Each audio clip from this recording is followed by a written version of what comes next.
And what we have here is the 5 to 6 player Game of Thrones Catan. So I did some modifications. So instead of Tormund the Robber, that you can briefly see here, we've replaced with Darknut, and Princess Zelda is held captive in the Frostbangs. So let me put Tormund down for a moment. So what do we got? We have Link at the starting point. We have the gift. Of course, you're supposed to put one settlement, one bridge, as long as it doesn't touch the, what is it, the 2-to-1 spaces here. Can't do that. You know how it is. In every rule, you're going to forget one rule or two, and somebody's going to say, hey, you fucked up. Oh, well, that's what I do. We got the counter here. We got this 6-part wall. What the fuck is that? This is high roll, of course. So for Instagram, I'm just showing the first 10 minutes, and then for YouTube, I'm just showing 20 minutes of this gameplay. And then I'll come back to this and post some more a little bit later, but not the entire thing, because nobody can sit through this. But you have, of course, you have all the different types of wildlings, including the mammoths. And down here, if you can see it, we've got, let's see if I can increase that a little bit. We got Planeswalkers. So for the yellow one, you've got this guy. I forgot these characters' names, so whatever. We got a green guy for nature. We got the heroic figure for heroic characters. We got this Eldrazi Scion for the black one. We've got this sort of Zora-looking queen. This is from the Zendikar. Both of these are from the Zendikar. And then we have a fire character, and then a purple. These are two. So we have 3 females, a scorpion-looking thing, and 2 males. And I apologize to any Magic the Gathering collectors who know exactly who these Planeswalkers are. But the Planeswalkers are the they're the custodians of these properties, so they're in charge. So this is, each player has an avatar, so that when Link dies in battle, if he dies, one of the Planeswalkers can use a mod to change the course of the gift or the game. So we have basic rules. I have a couple of rules I've added to it. What's going to happen is Link is here's some die, and this is Link's green die, and you have a little Link's. This is an indicator. You have the heart at level 1. You have endurance at level 1. You have the 6 cards that correspond to the 6 Planeswalkers here. And then you have, below those 6 cards, you have the other hero cards, and some other hero cards are taken out. And then you're going to have the resources over here. Something had to get moved to the back. So the way it's going to work is that Link is going to go to the gift, and what he's going to do is he's going to get resources. So let's say we're going to just go as we go along. He'll get resources. Oh, and this last part here, you have the cards you draw up, but here you have the playing cards. This is for the shrine.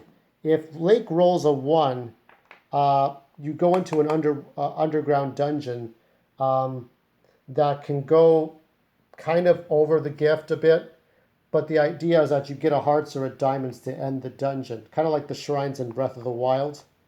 So it's different things like that.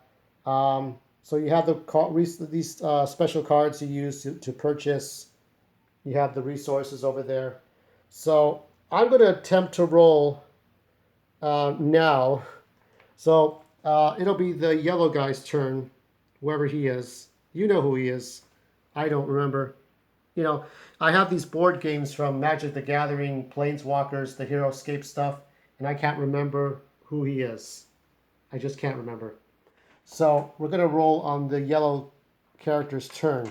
So I'm rolling 4 different die. So, of course, you have the wildling token. You have the 2 die. So what's going to happen is a couple of things. If you roll a number that's another person's development number on this, then that person gets resources. but you're still making moves on your turn. That's the one modification I made to speed up the game. And also, um, if I roll a 12, one of these characters from this random, random tiles that I can draw random, if I roll a 12, I'm going to take one of those and put them in there so that I can kind of heighten the tension a bit. And Link's rolls will be according. So Link is at level 1. If he lands on any of the red or mountain ones, he dies. So um, the backstory to this is that the Planeswalkers are at an uneasy alliance with the characters from Game of Thrones. These guys don't have superpowers, but these characters from Magic the Gathering do have superpowers. So they're not at war with each other, but there's an uneasy alliance, and then Link is working part-time for each of the 6 players. So we'll watch what happens. So I'll show you what happens. Oh, let's see what we got. This is 3, 4, 7. So 7, 7, 3. So let me see what I'm doing here. So 7 automatically summons the Dark Nut. Now, I'm going to try to think of a good number. I'm thinking 9. We'll put him in 9. So we have the Dark Nut in 9.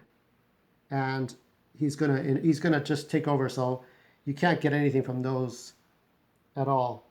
And he can be moved around or whatever, but really haven't figured all that out. So let's see. 7, 7. Link can't go anywhere, so he's still staying there. So let me see. As I think about this, hold on. So 3.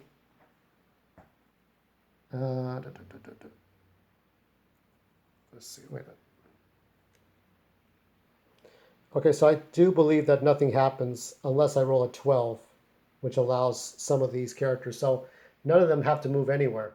But the goal for Link is to kind of get through the gift or Hyrule, however you want to call it, and get to Zelda, who's been kidnapped by the Dark Knight.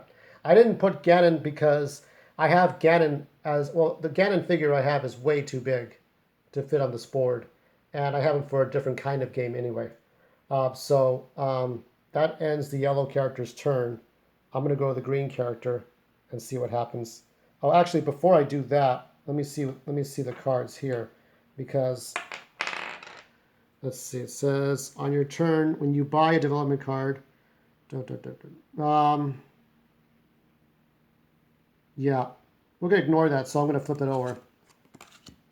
And then go to the, let's see. Let's go to the green character, and I'm going to roll again. This is painstaking. Let's see, we got 1. Oh, we got 4 different die here. So the main ones is 5, and then there's 8, and then there's 2. So let me see. Link has to go to the closest 8. So, if I do this, okay. So he couldn't, so he cannot survive this. So therefore, you know that familiar tune when Link dies. So Link is dead. And now it's up to this character. Let me see which character this one is. All right, I think it's called Nissa Revane. And Nissa Revane is like sort of that elf planeswalker with nature. So something to do with creatures she summons. So I'm going to figure out exactly what mod Nissa Revane can do for the gift. It's blurry, but what I'm going to do is make a modification with the gift, and then go from there. So Link died a lot. He didn't last very long, did he? So what I'm going to do is, give me a moment. I'm going to take a break. I want to figure out what kind of a mod should happen to Link, or should happen. Basically, Nissa is going to sacrifice Link with her magic, and then come up with some sort of way to modify the board in her favor against the other planeswalkers, against the other players, and then win the game with 10 victory points. But it doesn't happen in one fell swoop. It has to happen It has to give her a sort of a huge cheat. All right, see you.